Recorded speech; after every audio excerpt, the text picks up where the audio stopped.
여러분 안녕하십니까? 라디오 전망대 송유라입니다. 지난해 17세기 일본의 최대 금광이었던 사도광산이 유네스코 세계문화유산으로 등재가 됐습니다. 우리나라는 매년 7, 8월에 강제동원 노동자들의 추도식을 개최한다는 조건으로 세계문화유산 등재에 반대하지 않기로 했는데요. 굴욕협상이라며 국내에서 논란이 컸었죠. 그나마 지난해에는 시기적으로 7, 8월에 추도식을 열기 어려워서 11월 열기로 했었습니다만 일본 측이 강제동원이라는 용어를 쓰지 않고 전쟁이라는 특수한 사회 상황 등을 언급하면서 강제동원이 정당하다는 식의 의중을 비췄고 우리나라가 추도식에 하루 전 불참을 결정했습니다. 그런데 올해도 7, 8월에 추도식이 열리긴 어려울 것 같습니다. 이재명 정부가 출범한 지 얼마 되지 않았고 일본의 패전 80년 관련 행사 때문이라고 알려졌습니다. 이쯤 되면 일본이 강제징용의 역사에 대한 진정성이 있는가에 대한 의문을 가질 수밖에 없는데요.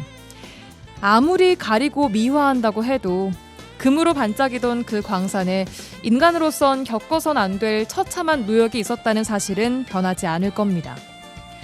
우리나라와 일본의 관계는 올해로 60주년이 됐습니다. 사람 나이 60세를 이순이라고 하죠.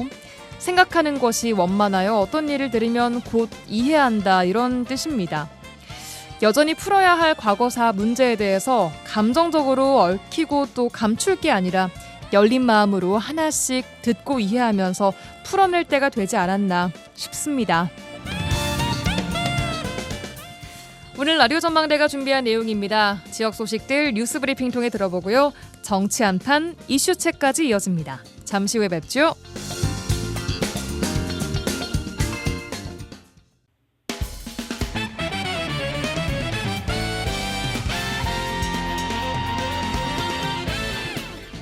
라디오 전망대 7월 1일 화요일 순서 출발합니다. 지역 뉴스부터 정리해보죠. 뉴스 브리핑 여성신문의 장봉현 기자와 함께하겠습니다. 나와 계신가요? 네, 장봉현입니다. 네, 반갑습니다. 네. 첫 뉴스 만나보겠습니다. 수도권에 거점을 두고 영업을 하고 있는 렌터카 업체가 광양시에서 전기차 보조금 29억 원가량을 받아 챙긴 것으로 드러나 시끄럽다고요? 네, 그렇습니다.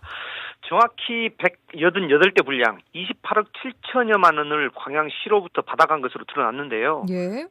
보조금을 받은 연도에 전기 승용차에 대한 보조금 지급이 모두 776대, 총에서 117억 5천여만 원이었던 점을 감안한다면 전체가요? 네네네, 맞습니다. 그런데 이 업체가 전체의 4분의 1 가량을 챙겨간 것으로 사실상 보조금을 톡식했다, 그렇게 볼 수도 있습니다. 예.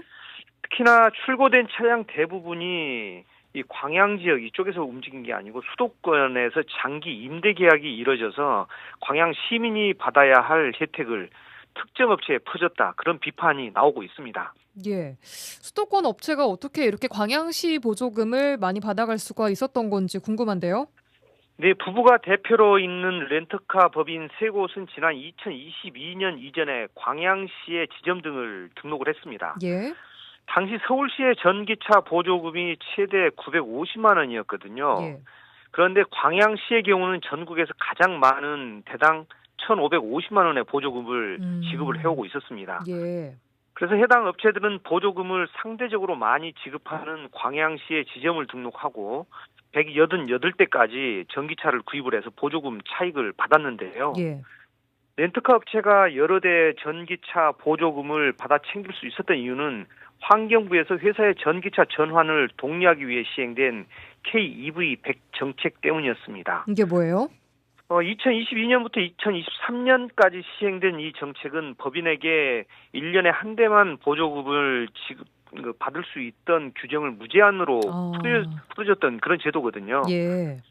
또 여기에 지자체 보조금 공고 당시 차량이 확보돼야 하는 조건이 있는데 렌터카 업체 같은 경우는 대량으로 구매를 하다 보니까 완성차 업계하고도 좀 관계가 좋을 거 아니에요. 일반 시민들 같은 경우는 차 한 대 뽑으려면 엄청 시간이 오래 걸리고 그랬었는데 아마 이런 여러 대를 계약하다 보니까 우선 출고가 이루어져서 보조금을 좀 타낼 수 있지 않았나, 그런 추측을 하게 되는데요. 예. 아무튼 이 업체들은 이러한 제도를 악용해서 보조금이 많은 지역, 특히 광양시에서만 30억 원에 가까운 보조금을 타냈습니다. 예. 그러나 이러한 과정에서 지점을 정상적으로 운영하지도 않았다는 것이 당시 이 회사에 근무했던 직원의 주장인데요. 광양에서 지점을 운영한 적이 별로 없다. 네, 예. 사실상 페이퍼 컴퍼니처럼 거기 뭐 지점 등록만 해놓고 그리고 뭐 실제로 거주를 하지 않으면서 간판만 뭐 아크릴로 아주 허접하게 달았다는 거죠. 예. 그래서 뭐 이른바 보조금을 받아 챙기기 위한 유령 사무실을 열었다는 거고, 예. 광양시가 제대로 점검을 했더라면 이 보조금이 시민에게 돌아갈 보조금이 이 업체들한테 그대로 갔을지 정말 의문시 되는 부분입니다. 예, 이 사안을 광양시도 이제 인지를 했을 텐데 광양시는 어떤 입장입니까? 네, 광양시는 제도를 회사가 악용한 것이지 자기들은 전혀 몰랐다. 그리고 전혀 문제가 없다. 그런 입장이거든요. 그래요. 네, 광양시 관계자는 당시 서류상에 문제가 없었기 때문에 보조금을 지급을 해준 것이다. 그런데 한꺼번에 이렇게 많은 차들이 있는데 과연 의심을 안 했었는지 그것도 참 궁금한 부분이고, 그리고 현재 이 사건과 관련해 가지고 서울 금천 경찰서에서 수사가 일단은 진행 중이라고 하거든요. 그리고 이쪽 광양 경찰에서도 이 부분에 이제 보도가 되고 나니까 오마이뉴스에서 보도를 했는데 이 부분에 대해서 좀 관심 있게 계속 들여다보고 있거든요. 그래서 앞으로 어떻게 진행될지는 제가 지속적으로 보도를 해주십시오. 보도를 해드리겠습니다. 그리고 광양시는 수사 결과에 따라서 환수 조치 여부를 결정을 하겠다 그렇게 밝혔고요. 또 보조금 지급 이후 거주 유지 조건이 있는데 이걸 점검해 봤냐 그 질문에 대해서는 문제가 없었기 때문에 유지가 됐다 그런 말만 반복을 했습니다. 예, 조금 더 꼼꼼하게 이런 것들을 좀 점검을 했어야 됐지 않나 싶은 생각이 듭니다. 후속 보도도 기다리고 있겠습니다. 자, 다음 소식입니다. 더불어민주당 권향엽 의원이 돌연 당 원내 부대표를 사퇴했는데 그 배경에 관심이 쏠리고 있다고요? 네, 권향엽 의원은 최근 김병기 원내대표 측의 부대표를 사퇴하겠다는 입장을 밝혔다고 말을 했는데요. 제가 며칠 전에 통화를 했거든요. 현재 진행되고 있는 당대표 선거와 관련해서 정청래 의원을 밀고 있는데 이기 때문에 사퇴를 했다는 게 권 의원의 사퇴 이유입니다. 부대표를 맡고 있으면서 선거를 도우면 정치적 중립 논란 등 당헌 당규 위배 소지가 있다는 설명인데요. 그래요. 권 의원은 의사국장, 민주당 원내 기획실장 등을 맡으면서 훈련됐기 때문에 그 누구보다 부대표단 역할을 잘할 수 있는 가장 적임자다. 그렇게 저한테 어필을 했는데요. 그러면서 지금은 대통령의 시간인데 당대표 선거 과정에서 당에 누가 돼서는 안 된다는 생각으로 사퇴 의사를 밝혔다고 설명을 했습니다. 앞서 권향엽 의원은 지난달 15일이죠. 더불어민주당 새 원내대표단에 이름을 올렸었습니다. 예. 선뜻 한 번에 이해가 잘 가지는 않는 것 같은데 원내 부대표단이 지금 총 16명 정도 있는 거죠? 네, 맞습니다. 원내대표단은 김병기 원내대표를 중심으로 상임위별 고루 선발된 16명의 원내 부대표단에 권 의원이 인선이 됐었습니다. 권 의원은 당 부대표에 인선된 직후 페이스북 등 SNS 등을 통해 소식을 알렸는데요. 그런데 여러 곳에 이제 그런 페이스북 글들이 돌연 갑자기 삭제가 됐습니다. 그런데 지역에서는 이번 사퇴 배경을 둘러싸고 과연 이게 자진 사퇴가 맞을까? 자진 사퇴했다 그러면 당연히 이런 여러 사정에 의해서 제가 사퇴를 하겠습니다. 그렇게 충분히 하실 분인데 그렇게 안 하고 자진 사퇴하는 게 좀 석연찮다 그런 말씀을 하시는데 뭐 다른 배경이 있는 게 아니겠냐? 이해하기 어려운 대목이다 그런 말들이 나오더라고요. 더욱이 권향엽 의원은 지난달 23일 그 이재명 대통령 관저에서 있었던 더불어민주당 신입 원내 지도부 만찬이 있었는데 당시 불참을 했었거든요. 그래서 뭐 원내 대표 선거에서 서영교 의원을 도왔는데 상대 후보를 도운 사실이 알려져서 밀려난 게 아니냐 그런 억측부터 각종 설이 떠돌았습니다. 이 부분과 관련해 권 의원은 이번 원내 부대표들 중에 상대 후보를 도운 사람은 저뿐만이 아니라 다른 사람도 여럿 있는 것으로 알고 있다. 그런데 민주당인데 모두 같은 당 사람인데 뭐 다른 후보를 도운 거 가지고 밀려났다는 것은 지나쳐 억측이고 말도 안 되는 부분이다. 아무 상관이 없다. 그렇게 반박을 했습니다. 아무튼 이 부분과 관련해서는 오늘도 제가 여러 명한테 전화를 받았는데 말이 많이 돌고 있습니다. 예, 근데 이렇게 원래 특정 당대표 후보를 돕기 위해서는 부대표 자리를 사퇴하는 것이 일반적인가요? 그렇지는 않다고 이야기를 들었습니다. 제가 뭐 정치인이 아니라서 정확히 모르는데 상식적으로 이건 좀 맞지 않다 그런 말씀 많이 하시더라고요. 예, 좀 더 뭐 지켜봐야겠습니다. 어떤 이유가 있는지는. 예. 네. 제가 다 마지막 소식입니다. 오늘 여수산단 화학공장에서 암모니아 누출 사고가 있었어요. 네, 그렇습니다. 오늘 오전 8시 47분쯤 여수산단 남해화학 공장 설비에서 암모니아가 누출이 됐습니다. 예. 사고는 공장 내 암모니아 저장 탱크 압력 게이지가 파손되면서 누출이 됐는데요. 사고 발생 20여 분 만에 누출은 차단이 됐지만 회사가 파악한 암모니아 누출량은 2리터가량이 됩니다. 물론 비산됐기 때문인데 암모니아 농도는 한 2ppm인 것으로 전해졌고요. 그리고 이 사고로 암모니아 탱크 인근에서 작업을 하던 협력업체 소속 노동자 39살 김모 씨가 가스에 노출돼서 호흡곤란을 호소해서 병원 치료를 받았고요. 예. 소방당국과 경찰은 업체 관계자들을 상대로 정확한 누출 경위를 조사를 하고 있습니다. 예. 피해자의 생명에는 지장이 없는 상태인가요? 네, 생명에는 지장이 없고 여천 전남병원에 가서 간단한 치료를 받았다고 하는데 호흡곤란 증상을 겪었다고 하는데 문제는 이 암모니아 같은 경우는 기도가 좀 상당히 좀 상할 수가 있다고 하니까 앞으로도 좀 경과를 추적 감찰을 좀 해야겠네요. 관찰을. 지켜봐야 되지 않을까 싶습니다. 알겠습니다. 여기까지 듣겠습니다. 뉴스브리핑 여성신문의 장봉현 기자와 함께했습니다. 오늘 고맙습니다. 네, 고맙습니다.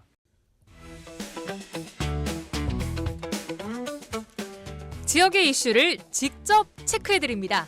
이슈 체크.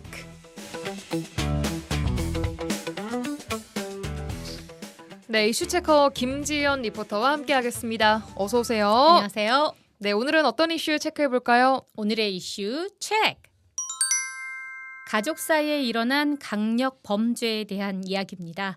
가족 간에 있어서는 안 되는 안타깝고도 슬픈 이야기들이 아닐까 싶은데요. 예. 지역에서 가족 간의 강력 범죄율이 증가하고 있어서 이슈 책에서 다뤄봅니다. 네, 묻지마 범죄가 아닌 매일 얼굴을 보고 지내는 가족들 간에 발생하는 범죄들. 이게 사실 우리가 느끼기에 충격도 크고 당사자에게는 후유증도 엄청 클 것 같은데 네. 최근에 나온 뉴스 보도부터 좀 살펴볼까요? 네, 여수의 경우 먼저 전속 사례가 있었습니다. 지난 6월 20일 이 지적장애의 아들이 자택에서 80대 모친을 살해해 경찰에 체포됐는데요. 이 병상에 누워있을 정도로 몸이 불편한 모친에게 식사를 차려줬는데 먹기 싫다고 해서 화가 나 버린 일이었다고 합니다. 예. 그날 요양보호사에게 발견돼서 병원으로 옮겼지만 사망한 사건입니다. 참 정말 어찌 말로 할 수 없을 만큼 네. 안타깝습니다. 부부 사이에 벌어진 사건도 있었죠. 네, 6월 26일이었습니다. 말다툼을 하다가 아내에게 흉기를 휘두른 40대가 살인미수 혐의로 현행범으로 붙잡혔습니다. 다행히 아내는 병원으로 옮겨져 치료를 받고 있습니다. 사망으로 이어진 사건도 있습니다. 순천에서 부부싸움 끝에 40대 남성이 아내를 흉기로 살해한 뒤 투신한 사건인데요. 안타까운 거는 이 집안에 있던 초등학생, 중학생 자녀들이 비극적인 부부싸움 장면을 목격했고 그들이 바로 또 경찰에 신고했다는 겁니다. 시민들은 이런 뉴스를 듣게 되면 굉장히 또 무섭고 안타까울 정도라고 합니다. 전에 딸내미 살던 그 주변 지하철역에서 그런 일이 있어가지고 밤에는 좀 되도록이면 외출을 삼가고 화난 대로 다니라 그러는데 무섭더라고요. 좀 참았으면 좋겠어요. 사람들이 너무 막 욱하고 사람이 제일 무섭잖아요. 선한 사람을 의심하는 것 같지만 일단 당하면 당한 사람만 손해잖아요. 안 생기길 바라야죠. 내 주변에는 그런 일이 없었으면 좋겠어요. 가족이었는데 도대체 얼마나 힘들었으면 이런 말도 안 되는 상황을 벌였을까. 안타깝기도 하지만은 좀 무섭습니다. 남겨진 애들은 그것도 우리 사회가 조금 지켜줘야 되지 않을까. 이 나라에 어떤 법안들이 가지고 있는지는 모르겠지만 그런 걸 들으면서 이제 가정부라 그런 게 아마 경제적인 문제 그게 많이 따른 것 같아요. 그리고 또 세상이 각박해지고 한 손님들 말 들어보면은 이게 부모하고 자식하고 그렇게 옛날 저희들처럼 그렇게 존경심 같은 게 별로 없어진 것 같아요. 진짜 싸우다 보면 요즘 우악한 성질에 그럴 수도 있고 하는데 가정에서도 그냥 서로 존중심이 제일 중요한 것 같아요. 자녀가 됐든 아내가 됐든 남편이 됐든. 네, 사람이 제일 무섭다. 맞다. 또 가족 간 이제 인간관계에서 서로 존중이 가장 중요한 것이 아닌가, 필요한 게 아닌가. 또 남겨진 아이들에 대한 관심 또한 필요하다. 이런 여러 가지 의견들 주셨네요. 네. 광주 전남 지역의 친족을 대상으로 한 범죄는 해마다 2천여 건 이상 발생하고 있고요. 그 수치는 더 늘어나고 있는 상황입니다. 예. 네, 현재 그 범죄 양형 기준으로 봤을 때 2009년 7월 1일 시행된 이후 현재 5개의 범죄 유형으로밖에 나뉘지를 않고 있다고 해요. 그래서 그만큼 시대의 흐름도 변하고 있는데 범죄 유형을 나누는 자체가 좀 모호하다라는 지적도 계속 나오고 있는 상황이고 2009년 이후에 한 번도 그 유형이 변하지는 바뀌지가 않았습니다. 않았어요. 네, 그래서 그랬군요. 이런 살인 범죄 평균 형량이 한국이 굉장히 낮다고 평가되고 있기 때문에 예. 새로운 기준의 분류가 필요하다 이런 논문들도 계속 발표되고 있는 상황입니다. 유독 한국이 살인 형량이 낮은 편이었군요. 네, 그러니까 특히 가족의 의미가 요즘 달라지고 있으면서 친족 간 범죄가 갖고 있는 이런 특수성에 관심이 더 커지고 있는데 이게 무슨 의미예요? 가족의 의미가 달라진다는 게요? 조금씩 이제 1인 가구로 변하기도 하고 어떤 가족이 서로 옛날에 비해서 갖고 있는 그런 의미들이 조금씩 달라지고 있다는 거죠. 어떤 경제적인 부분들도 훨씬 더 강해지고 그래서 이런 가족 내 범죄가 그만큼 또 발생 건수가 증가하는 추세에 있기 때문에 더욱더 적극적으로 관심이 필요한 부분이라고 합니다. 호남대 경찰행정학과 김정규 교수입니다. 지금 가족 내에서 범죄는 그렇게 간단하게 생각하면 안 돼요. 비면식 범죄에 의한 살인보다 근친이나 면식범에 의한 살인 범죄가 통계적으로 훨씬 높습니다. 그 점을 집중해서 가족 간의 다툼이나 갈등이 발생됐을 때 가족 내에서 해결할 수 있는 기대보다는 적극적이고 좀 내밀하게 수사기관이나 관련 정부 부처에서 관심을 갖고 들여다보려고 하는 노력들이 더 많이 증가할 필요가 있습니다. 가장 큰 문제는 이 외국의 사례들을 보면 존속이든 비속이든 살인범죄에 대해서 유사한 수준의 처벌을 하고 심지어 비속 사례에 대해서는 또 강력한 처벌을 하는 것이 일반적인데요. 한국 사회에서는 아직 그 문제에 대해서 온건한 그런 처벌을 하고 있는 그런 경향이 보입니다. 이탈리아나 이런 데는 존속 사례, 비속 사례 모두 다 가중 처벌하고 있고요. 미국 같은 경우에도 아동 살해죄 가장 중요한 요건으로 기준 연령에 이르지 못한 경우에 아주 엄격한 처벌을 하고 있거든요. 근데 그런 문제를 우리는 구체적이지 않게 설정하고 있는 것이 지금 법적인 측면에서는 보완해야 될 요소라고 생각이 됩니다. 예, 그러니까 이 양형 기준을 조금 더 구체화시켜서 해당되는 범죄가 좀 심각하고 또 특히나 이제 가족끼리 일어나는 그런 범죄는 훨씬 더 가중 처벌이 되어야 한다. 예. 존속이든 비속이든. 법적으로 좀 네. 보완돼야 한다 이야기 주셨습니다. 자, 아까 말씀하신 부부간에 이런 범죄가 발생했을 때 이런 사건 생기면 가장 우려되는 것은 사실 남아있는 자녀들 트라우마예요. 네, 청소년들의 경우이기 때문에 트라우마로 남지 않도록 치료가 동반되어야 하는데 학교에 있다면은 위클래스라는 게 있어요. 2차 상담을 진행하면서 청소년 상담복지센터와 연결시키기도 하고요. 또 정신건강복지센터로 경찰이나 학교 측에 의뢰가 들어오면 피해 가족들에게 또 후속 조치가 이어질 예정이라고 합니다. 그렇습니다. 센터들이 참 여러 가지 이름으로 많이 있는 것으로 네. 알고 있는데 어떤 차이점들이 좀 있나요? 정부 부처 소속에 따라 달라지는데 위센터는 교육부, 또 청소년 상담복지센터는 여성가족부, 또 지방자치행정기관이 이렇게 설치되어 있고 보건복지부 산하 정신건강복지센터 또한 광역 단위로 지자체마다 또 마련되어 있어요. 예. 사건이 일어난 이후에도 또 가해자, 피해자 모두 상담을 받게끔 연계되어 있고요. 요즘처럼 또 경제적인 어려움이나 내가 또 스트레스가 있다, 또 불안하다, 분노 조절이 잘 안 된다 이렇게 도움이 필요할 경우 언제든지 문을 두드리면 된다고 합니다. 예. 순천 정신건강복지센터 이야기입니다. 불안이나 우울, 이제 스트레스 등 어려움을 겪는 시민들은 혼자 힘들어하지 말고 항상 자살 예방 상담 109 있고 정신건강 상담 1577-0199, 그 정신건강복지센터 저희 749669, 분노조라든지 진짜 내가 생각해도 내가 문제가 있는 것 같다, 누구에게 위로받고 싶다 이럴 때는 1577-0199 한데 외우기 쉬운 109로 하면 다 연계가 될 거예요. 말 그대로 정신건강 전문 요원하고 또 우리 간호사 선생님들이 대부분이거든요. 불안 검사, 우울 검사, 먼저 스트레스 검사를 먼저 하고 그에 따라서 맞춤 상담이 들어가고 이제 그분들이 더 필요한 서비스가 필요하다 그러면 저희 같은 정신건강복지센터는 병원들하고 의사 선생님들하고 연계하고 경제적으로 좀 어려우신 분들은 이제 치료비 도움을 주고 있어요. 네, 여러 가지 번호 안내가 나왔는데요. 다시 한번 김지연 리포터께서 설명을 좀 알려주실까요? 네, 정신상담 대표 번호는 1577-0199번이고요. 자살 예방은 109입니다. 119하고 좀 비슷하니까 109 이렇게 외우시면 되지 않을까 싶습니다. 네, 언제든지 상담 필요하신 분들은 연락하시면 되겠습니다. 자, 오늘 가정 불화로 인한 강력 범죄를 좀 다뤄봤는데요. 신호가 분명히 있었을 겁니다. 놓치지 않고 나라에서 국가적으로 도움 받을 수 있도록 준비되어 있으니까 언제든 이용하시면 좋겠고요. 아까 말씀하신 가중처벌처럼 이 처벌 수위를 좀 확 높여서 이런 일들이 좀 생기면 안 되겠다라는 경각심을 주는 것 또한 필요해 보입니다. 김지연 리포터와 함께했습니다. 수고하셨습니다. 고맙습니다.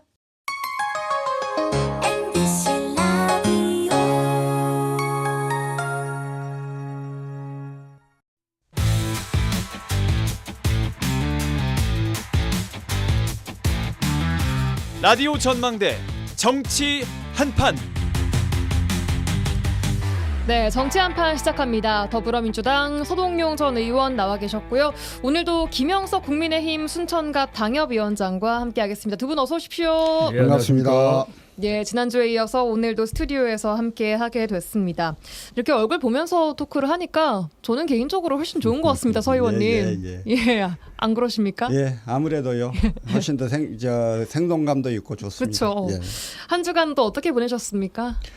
예, 저는 여순 사건 소송하는 거 계속 좀 관심 가지고 소송 절차 진행하고 있고요. 예, 지난주에는 서울에서 또 예전에 국회의원 같이 하시던 분들 모임이 있어서 같이 가서 국정 전반에 대해서 저희들도 생각도 좀 서로 이야기 나누고 예. 전체적으로는 이재명 정부가 그래도 비교적 잘 해나가고 있다라고 하는 거에 생각들을 좀 같이 하고 평가가 다들 좋으시던가요? 그런 편이었습니다. 그런 편? 예. 워낙 윤석열 정부가 좀 엉망이었다고 저희는 평가를 하니까요. 이게 이제 비정상을 정상으로 좀 되돌리는 과정들 이어서 예. 알겠습니다. 김영석 위원장님께서는 지난주에 이어서 또 이번 주도 함께하고 계신데 평일에는 서울에서 일정 좀 소화하고 계시다고요? 예. 서울에서는 지난주 우리 서 의원님께서 말씀하신 대로 저도 이제 학교에서 강의를 해서 이제 성적 처리도 하고. 강의를 또 하시는군요. 그럼요. 그리고 또 제가 또 한국통일외교협회 회장직을 맡고 있습니다. 한 번도 통일 문제가 또 남북 간의 문제이지만 또 국제적인 문제이기도 해서 이제 외교사절단과의 행사도 하고 이렇게 하고 있습니다. 예. 요즘 좀 가장 핫한 이슈는 또 어떤 걸까요? 사안들은? 남북 관계에서 남북 관계는 아직은 이제 서로가 이제 관망하는 것 같아요. 그리고 이제 변수가 어떻게 보면 우리도 그렇고 이제 북한도 그렇지만 이제 그 여건이 돼야 되는 거고 그 여건은 아마도 이제 미국 쪽에서 나올 가능성이 높고 그렇게 나와야 된다고 생각합니다. 그래서 이제 그렇게 하려면 여러 가지 이제 중동 전쟁을 포함해서 또 최근에 하고 있는 그 관세 협상 이런 문제도 좀 정리가 돼야 되겠죠. 네. 평일 또 바쁘신데 또 여수까지 내려와 주셨습니다. 네. 감사드리고요. 자, 주제 토크 본격적으로 시작해 보도록 하겠습니다. 먼저 지난 28일 윤석열 전 대통령의 내란 특검 1차 조사가 있었습니다. 자, 특검 출석 15시간 만에 귀가를 했지만 실제 조사 시간은 한 5시간 정도였고 중간에 조사하는 경찰관을 검사로 바꿔달라고 하는 등 사실상 조사를 좀 거부하면서 3시간 정도 실랑이가 좀 있었던 것 같습니다. 윤 전 대통령의 1차 조사 어떻게 지켜보셨습니까? 서동용 의원님? 웃기죠. 이제 왜요? 어떤 부분에서? 일반 공직자들에 비해서 검사들이 그 일상생활을 하면서도 권력의 크기에 대한 과시나 이런 것들이 훨씬 더 크게 생활들을 하는데 평생 그렇게 검사로서 대접받고 살다가 문재인 정부의 사람과 능력에 대한 성정과 능력에 대한 판단 잘못으로 서울중앙지검장 검찰총장까지 했던 분 아니겠어요? 네. 그러다가 이제 이 검찰총장도 이 정도 권력을 가지고 있는데 대통령이면 얼마나 큰 권력일까라고 하는 권력에 대한 욕망 때문에 대통령직에 나왔는데 또 덜컹 대통령이 됐어요. 그러고 나서 그가 3년 동안 행했던 정치라고 하는 게 도대체 정치의 기본도 모르고 민주주의의 기본 원리도 이해하지 못하면서 오로지 대통령 놀이에 빠져서 그 부부가 그 놀이하느라고 모든 국력을 소진하는 그런 과정들을 거쳐왔고 막판에는 이제 급기야 이 민주주의 최대 위기라고 할 수 있는 비상기간까지 선포했던 사람 아니겠어요. 그러고 나서 그것 때문에 재판을 좀 수사를 받고 있는 건데 이제 예전에 검사 이 속성들이 다시 살아나는지 그 하여튼 아주 세세한 절차에 대한 부분들을 그 법률 지식을 이용을 해서 지금 수사를 무력화하려고 노력하고 예. 이런 거잖아요. 조사를 뭐 1시간이나 받다가 갑자기 조사관을 바꿔달라고 하는 게 일반인들 같으면 상상이나 할 일이겠냐고요. 일반인은 이런 걸 요구해도 되는지도 모를 수도 있어요. 이게. 만약에 그런 걸 요구를 하면 내가 더 큰 처벌을 받을 거라는 우려 때문에 못하기도 하고 만약에 그런 걸 했다면 그 담당 조사관들이 윤석열 본인이 조사관이었다면 또 어떻게 이 사람들을 호통치고 나무라고 그랬겠어요. 어떻게 했을까요? 윤석열 전 대통령이 조사관이었다면. 뒤통수 쳤을걸요. 네. 하여튼 그래요. 예. 그랬던 그러니까 그 전체적인 과정들을 놓고 보고 이 수사가 진행된 과정과 경위를 놓고 보면 최소한 본인이 대통령을 했던 사람으로서의 품위는 지켜줬어야 하는 거다. 근데 여전히 그 검사스러움을 그대로 유지하면서 알겠습니다. 잔지식을 가지고 계속 국민을 우롱하고 있는 것 같아서 굉장히 좀 불쾌했고 예. 우습기도 하고 그랬습니다. 김영석 위원장님, 서 의원님 말씀 어떻게 생각하십니까? 뭐 여러 가지 이제 저 현상을 보고 이제 저 감정적인 그런 이제 저 그 반응을 유발을 해요. 그러니까 제가 말을 좀 애둘러서 했습니다마는 정말 비상계엄이라고 하는 있어서는 안 되는 일 그걸로 인해서 이제 경찰에 이제 그 조사를 받는데 예. 거기에 대해서 마치 이제 힘겨루게 하는 양상을 보여주는 것 자체가 어떻게 보면 매우 안타깝습니다. 그러니까 다른 걸 떠나서 저는 어떻게 보냐면 그래도 대한민국의 대통령인데 이제 비록 이제 비상계엄을 잘못을 했지만 이제 대통령인데 이게 어떻게 보면 세간의 이런 논란거리가 되고 이게 또 우리 국내적으로도 좀 논란거리가 되지만 국제적으로도 아마도 이게 이제 뉴스로 나올 거란 말이에요. 예, 그래서 예. 그러면 대한민국의 그런 이상과도 관련되는 문제이기도 합니다. 그래서 뭐 이런 일이 벌어진 것 자체가 정말 매우 착잡하고 이제 안타깝다라는 거고요. 그다음 윤 전 대통령 태도 봤을 때는 아직도 좀 억울해하는 것 같은데 어떻게 생각하세요? 그러니까 이제 그거는 본인이 이제 윤 대통령이 이제 했기 때문에 여전히 이제 이야기를 하고 있지 않습니까? 근데 이제 그거는 본인의 의도하고는 달리 결과가 이제 달리 나왔다 그러면 거기에 대해서는 이제 뭐 적절하게 인정을 하고 거기에 대해서 이제 받아들여야 되겠죠. 그리고 예. 그건 아마도 지금 일련의 그런 과정입니다. 그래서 이런 과정에 있어서 정말 우리 내부에서의 그런 논란 그리고 또 국제사회에서 좀 부정적으로 비춰지는 게 매우 좀 부적절하다라는 거고요. 근데 저는 이렇게 봤으면 좋을 것 같아요. 우리가 이미 이제 비상계엄 자체는 끝났고 그러면 우리가 민주주의가 성숙됐다는 것 이제 이런 차원에서 본다면 이제 소위 말해서 이제 악법도 법이다라는 거잖아요. 그러면 이제 법에 따라서 그런 이제 그런 어떻게 보면 좀 민주적인 절차에 따라서 벌어지는 걸로 좀 객관적으로 보는 여유도 필요하지 않을까 싶습니다. 이미 벌써 뭐 탄핵이 됐고 새로운 이재명 정부가 들어섰기 때문에 뭐 이걸 가지고 막 이렇게 감정적으로 하는 것보다는 이거 보면서 야 우리가 어떤 부분에 문제가 있고 이런 부분을 좀 보완해야 되겠다라는 그런 차원에서 좀 봤으면 좋겠다라는 생각입니다.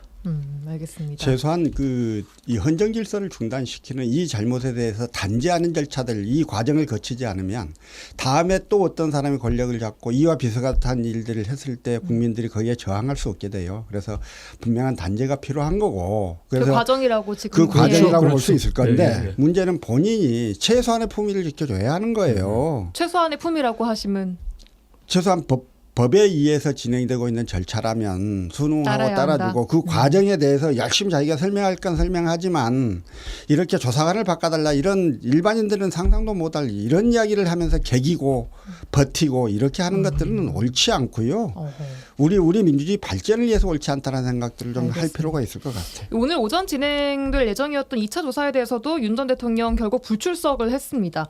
특검은 뭐 이번 주 중으로 날짜를 재지정해서 다시 출석을 요구한다는 방침이고 그때도 나오지 않는다면 체포영장을 청구할 것으로 지금 예상되고 있는데 이게 사실상 뭐 수사를 좀 방해하려고 하는 목적이 있다라고 보시는 시각도 있거든요, 서 의원님. 전직 대통령으로서 그리고 한 국가의 최종의 통치권자로서 좀 품위 있고 법에 맞게 법이 요구하는 것들을 다 따라줬으면 좋겠다 싶긴 하고요. 예, 그러나 뭐 또 예. 피의자 입장에서 보자면 그 수사팀하고 뭔가 조금 한 푼이라도 좀 그 유리한 지점을 차지하기 위해서 서로 줄다리기 하는 건 있을 수가 있는 거니까요. 오늘 출석 요구 거부하고 또 5일 뭐 이렇게 하는 거는 있을 수 있는 일 같고 예. 또 특검도 적절하게 법에 따라 대응하고 있는 것 같아서요. 예, 알겠습니다. 자, 내일부터 김건희 특검팀과 순직해병 특검팀이 현판식을 갖고 본격적인 수사에 나설 예정인데요. 어떤 부분을 가장 먼저 좀 봐야 한다고 보십니까, 김영석 위원장님? 뭐 김건희 특검법 같은 경우는 이미 뭐 수년 전부터 이제 그 문제 제기가 됐던 부분이니까 어떻게 보면 이제 윤석열 정부의 그런 그 실책 중에 하나가 그런 그 전 국민적인 의혹에 있는 부분에 대해서는 좀 정면 돌파를 이제 했었어야 되는데 자꾸 이제 특검법 나오면 거부권을 행사했기 때문에 지금 이런 상황까지 왔다라고 생각합니다. 그래서 예. 이제 그동안 이제 논란이 됐던 뭐 주가 조작 문제라든지 뭐 비선 개입 문제라든지 이런 부분에 대해서 정말 그 명명백백하게 정확하게 사실관계 차원에서 이제 확인하고 거기에 따라서 이제 결론을 내는 게 좋겠다라는 거고요.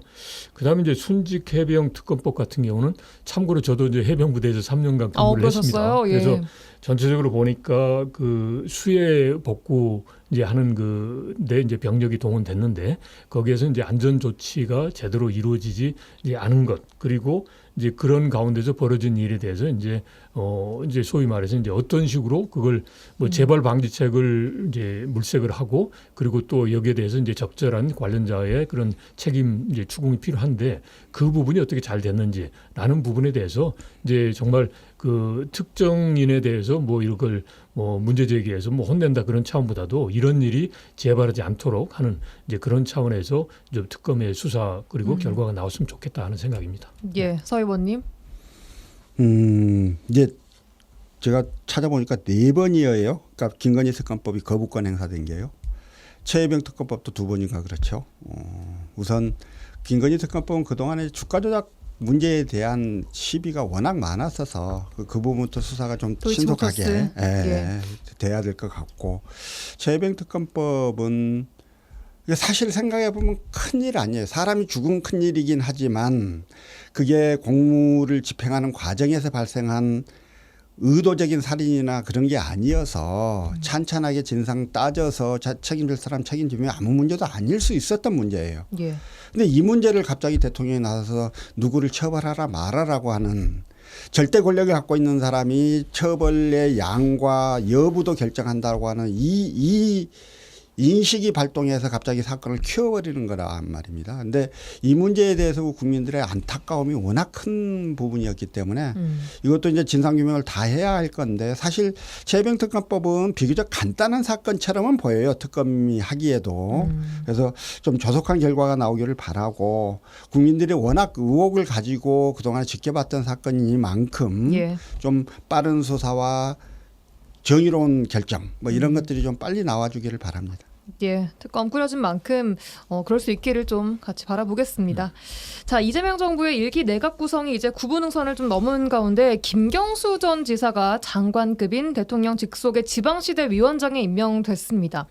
국민의힘은 지금 강하게 반발을 하고 있는데 안철수 의원은 이를 두고 뭐 모욕이다. 뭐 이걸 다음 행안부 장관이나 차기 지방선거 출마를 위한 뭐 이미지 세탁이다까지 얘기를 했거든요. 어떻게 생각하십니까, 김영석 위원장님? 아마도 이제 김경수 이제 전 지사의 그런 그 정치적인 그 위상이라고 그럴까, 그 영향력 이런 게 아마도 이제 많은 영향을 주는 것 같아요. 그래서 일단은 저는 개인적으로 보면 이제 경남지사까지 한 분이 이제 지방시대 위원장에 임명됐으면 아무래도 그 지방이 가지고 있는 그런 그 어려움이라든지 한계 이런 부분 잘 알지 않겠습니까? 그래서 이제 그 지방시대의 그 위원회의 역할을 하는 데 있어서는 뭐 충분하게 그런 영향이 있을 것이다라고 생각되는 거고요. 예. 다만 이제 그 정치적인 측면에서 좀 문제가 되는 것은 아무래도 민주주의라는 게 국민의 여론을 이제 잘 존중을 하면서 하는 게 이제 민주주의 아니겠습니까? 그런데 지금 김경수 전 지사가 과거에 이제 그 드루킹 댓글 조작 사건에서 이제 실형을 선고받고 실제로 또 형을 또 받았기 했죠. 때문에 이제 그렇다면 이게 이제 정치적인 시각 프레임에서 봤을 때는 여러 가지가 문제가 있는 거죠. 그래서 아마도 이런 부분에 대해서는 이제 국민의힘이 무조건적으로 반대한다, 발목 잡기 한다라고 이제 그 해석도 가능하겠지만 그런 것보다는 민주주의가 국민의 여론을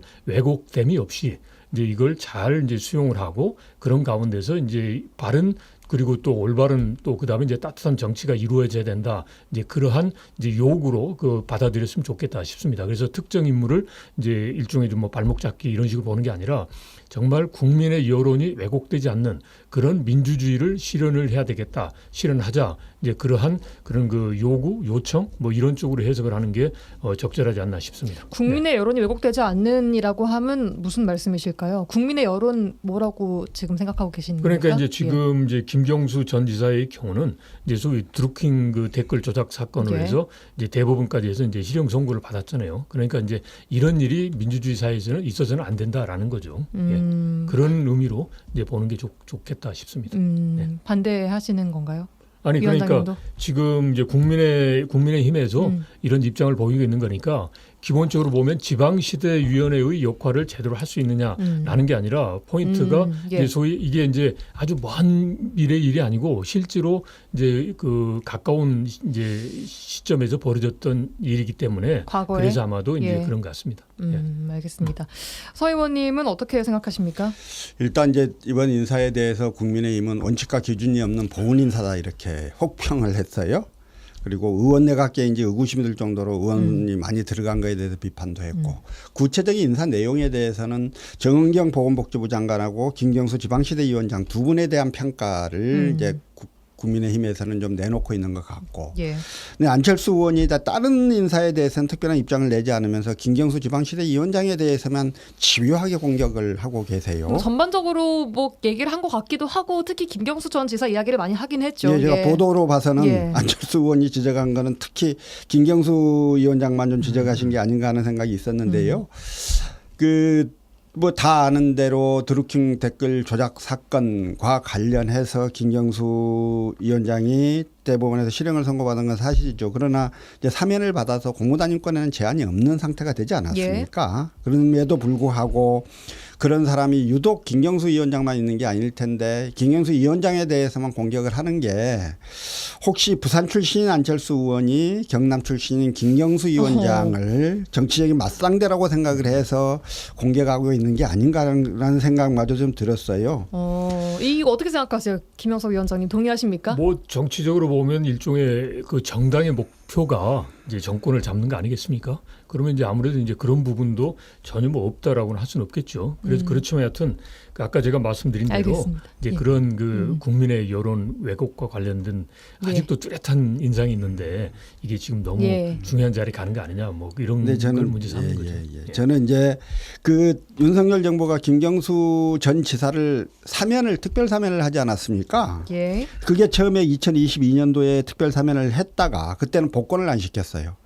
그러다가 2024년에 복권을 시켜 복권을 위한 특별 사면을 또 했단 말입니다. 그때를 좀 기억해 보면 민주당이 이재명 일극체제로 완전히 가고 있고 대통령 후보 이재명 이걸 누구도 의심할 수 없는 상태였을 때 비명의 한 축이라고 할 수 있는 김경수를 복권시켜서 민주당 내 분란을 좀 야기해 보자 이런 윤석열 대통령의 그 목적 하에 이루어진 복권이었단 말입니다. 근데 이제 그랬던 국민의힘이 지금 와서는 또 그 김경수 위원장을 그런 만큼 비판을 하는 거에 대해서는 저희는 뭐 사실 좀 더 이상 옳지 않은 게 아닌가. 그래요. 특히 안철수 위원장이 그때 그런 목적으로 행해진 복권에 대해서 특별히 문제 제기를 해본 적이 있는가. 뭐 그런 좀 의문을 좀 드리고 싶어요.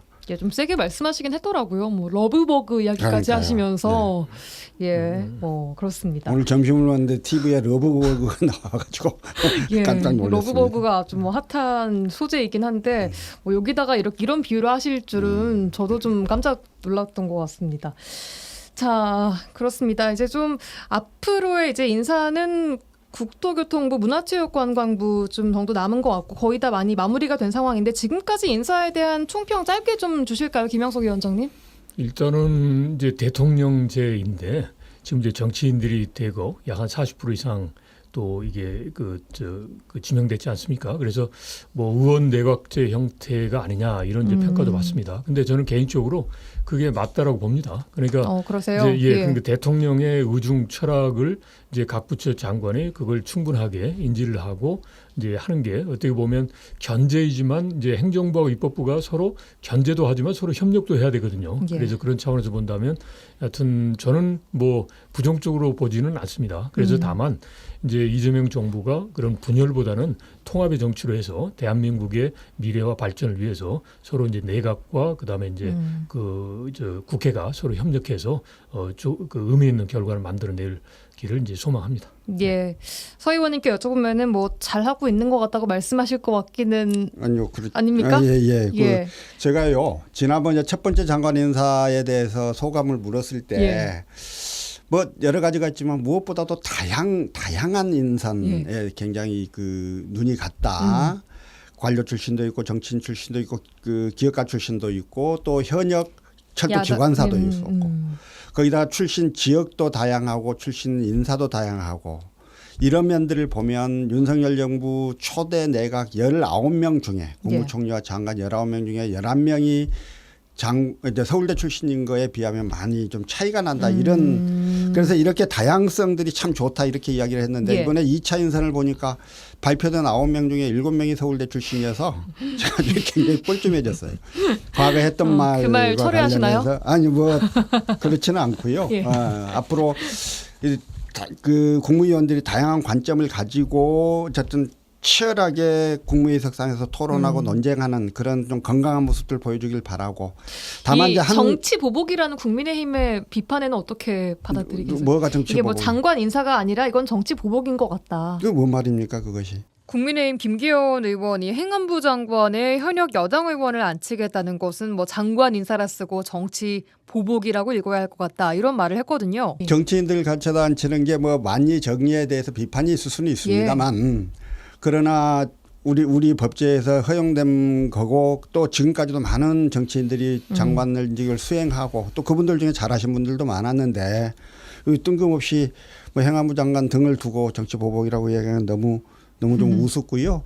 저는 근데 이제 민주당 소속으로 민주당 대통령이 하는 인사였습니다만 이번에 이준숙 교육부 장관 후보자에 대해서는 저도 문제의식이 상당히 있습니다. 그리고 그 부분에 대해서 비판적인 인식이 굉장히 좀 많은 것 같고요. 2022년 국정감사 당시 충남대학교에서 제가 그분하고 국정감사 서로 질의응답도 해본 적이 있습니다. 근데 지금 현재 우리 교육이 안고 있는 여러 문제점들을 제대로 이해하고 그걸 풀어나갈 수 있는 사람인지 등에 관해서 여러 좀 우려들이 있어서 좀 그 부분에 상당히 좀 걱정스럽다는 말씀을 좀 드립니다. 알겠습니다. 자, 이제 이슈를 좀 넘어가 보도록 하죠. 전 국민 25만 원 민생회복 소비 쿠폰 지원금 지급 이야기를 좀 해보겠습니다. 먼저 두 분의 입장 좀 궁금한데요. 김영석 위원장님은 어떻게 생각하십니까? 찬성 반대 중에. 뭐 개인적으로 보면 25만 원 이제 꽁돈이 생기는 거니까 이제 좋죠. 찬성합니다. 이제 그런데 이제 실질적인 효과 측면에서 봤을 때는 이거는 좀 재고가 필요하다. 그러니까 단순하게 말씀드리면 누구죠? 그 이재용 회장한테 25만 원 하고 그다음에 최저 생계비 수준에 있는 분한테 25만 원은 엄청난 차이가 있거든요. 그래서 이걸 전 국민에게 균등하게 주는 거는 이제 뭐 취지는 좋겠지만 이제 그러지 말고 이제 솔직히 말해서 이재용 회장이 25만 원이 뭐 필요하겠습니까? 그러니까 이런 돈을 실제로 필요한 분들에게 선택해서 집중적으로 주는 비록 어렵죠. 이제 그렇게 하는 게 그렇지만 이제 그런 식으로 하는 게 좋겠다 싶습니다. 그래서 차등 지급 이야기가 좀 나오고 있습니다만. 그래서 이제 저는 차등 지급을 이제 하는 게 맞다. 그리고 그게 이제 좋겠다라고 생각합니다. 차등 지급으로 한다면 25만 원 지급 자체는 괜찮다고 보십니까? 그러니까 전체적으로 해서 이제 소비 부양 그리고 또 효과가 있을 것이다. 그렇죠. 그 영세 상인들 지원 차원에서는 이제 뭐 효과가 있죠. 그러니까 뭐 이런 부분에서는 이제 전체적인 취지는 좋은데 그걸 효과를 더 해주기 위해서는 그냥 그 획일적으로 주는 것보다는 이제 선택과 집중을 해서 이제 꼭 필요로 한 그 부분에 이제 주는 게 좋겠다 싶다라는 거죠. 서동용 의원님께서 어떻게 생각하십니까? 그러니까 지금 이 소비 쿠폰을 지급하는 이유가 뭐냐. 현재 경제가 너무 침체돼 있고 서민 경제는 많이 얼어붙어 있습니다. 그래서 뭔가 정부 재정이 적극적 마중물의 역할을 해서 경기 순환에 그 순환을 시켜주는 그 역할들을 해야 되는 단계이지요. 지금 예. 그걸 하지 않으면 서민들이 다 죽게 생겼다라는 아우성들이 있습니다. 예. 지금 이제 그것 때문에 시작된 일 아니겠어요. 예. 어떤 방식으로 할 거냐, 선별이냐 보편이냐에 대해서는 여러 가지 논의가 있을 수가 있습니다. 그런데 여러 제기되는 논점들을 다 종합해서 이번에 정부에서 이게 결정을 한 거잖아요. 그러면 이제 결정해서 시행되는 단계에서 우리가 또 적극적으로 시행해보고 이 결과에 대한 평가들을 통해서 다음에는 어떻게 할 건가 이 교훈을 얻었으면 좋겠다. 사실 그동안 이 기재부 등 일부 이제 경제부처들이 이 자체를 굉장히 많이 반대를 해왔었잖아요. 이 재정적 건전성이라고 하는 그걸 지켜야 한다는 명목하에 예. 반대를 많이 해왔었는데 재정이 주는 적극적 역할들을 통해서 서민들의 삶들을 끌어올릴 수 있는 것은 굉장히 큰 의미가 있는 것이라고 보고요. 예. 이번에 이거 시행하고 효과가 좋으면 같은 방식으로 하든 또 그 과정에서 다른 또 비판들을 좀 수용해서 방식들을 좀 바꾸거나 하는 것들은 앞으로 하면 될 거고요. 저는 꼭 필요한 일들이 시작되는 거여서 조그만 차이나 좀 비판들이 있을 수 있지만 좀 흔쾌한 마음으로 서로 이것들을 받아들이고 적극적으로 시행되도록 좀 같이 힘내겠으면 좋겠다는 생각입니다. 예. 알겠습니다. 뭐 이에 대해서는 찬반 입장이 굉장히 좀 뚜렷하게 갈리는 것 같고 반대 여론도 분명히 존재를 하는 만큼 이번 정부에서 좀 이런 방식이나 이런 보완해야 될 점을 잘 보완해서 이루어질 수 있기를 바라보겠습니다. 자, 시간 관계상 여기까지 들어야 될 것 같습니다. 정치 한판 오늘도 서동용 전 민주당 의원, 김영석 국민의힘 순천갑 당협위원장 두 분과 함께했습니다. 고맙습니다. 네, 수고하셨습니다. 라디오 전망대가 7월 첫날 준비한 내용은 여기까지입니다. 내일 돌아오겠습니다. 구성 이선화, 연출 송유라였습니다. 고맙습니다.